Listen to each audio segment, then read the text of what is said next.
وحشني وحشني وروحي معاك والقلب حزين مشغولة عليك البعد وبستناك وانا دايبة حنين.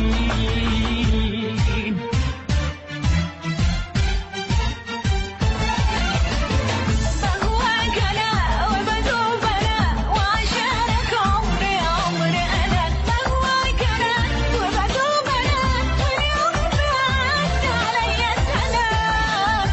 وبدوب انا وعشانك عمري عمري انا. بهواك انا وبدوب انا واليوم بعدت عليا سنة.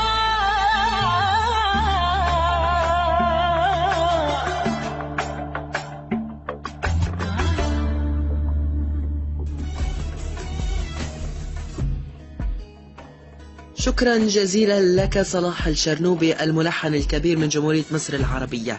مستمعينا الكرام، نحمل في جعبتنا الكثير والكثير من أغاني وكلمات وخواطر وذكريات، ولكن تحية نوجهها منا نحن لنجيب بن زبلح منفذ هذه الحلقة، وتحية أيضا لكريستينا مديرة صفحة ذكرى الرسمية.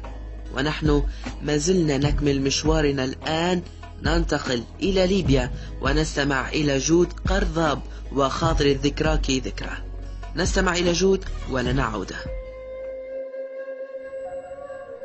ذكراك ذكرى لا أقدر أن أمسك اللسان. ذكراك ذكرى ستسكن الوجدان. رأيت كل الناس تهتف في الطريق، تكسر حصن الجمود العتيق. تالت الأصوات في نخب الهتاف، وقفت كل الأحبة تنتظر بدموع تنهمر، وعقارب الساعة تستمر، وقلوب من أحبوك تحتضر. صوتك سيظل مفخرة، الحياة ترفع الأيادي للسماء، تغازل روحك في الفضاء. ذكرى يوم قطافك تقابل الأحبة، وعانق الأحبة، وضاقت بك الرحلة لندفنك في الأرض زهرة، وتعانق روحك في السماء نجمة. عشت الحياة تمنحينها حلما، تمنحينها أملا، تمنحينها نظما أصيلا بعذاب وأنين.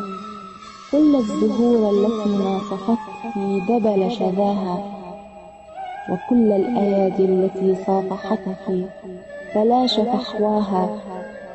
كل القلوب التي أحبتك عظم بلاها، وكل النفوس التي أسعدتك اسود محياها. من بعدك يا ذكرى أين السعادة؟ أين البريق؟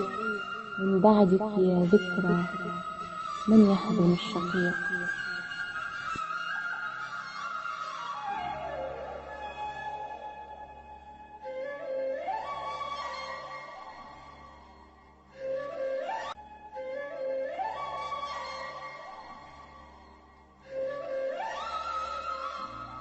انه عاد الاخبار الثانيه زي فتوى هدر الدم وحد القتل، لا صراحه ده شيء كبير الموضوع. يعني انك تعيشي في رعب، او واحد يعيش في رعب وكل ربع ساعه ونص ساعه ممكن يتقتل.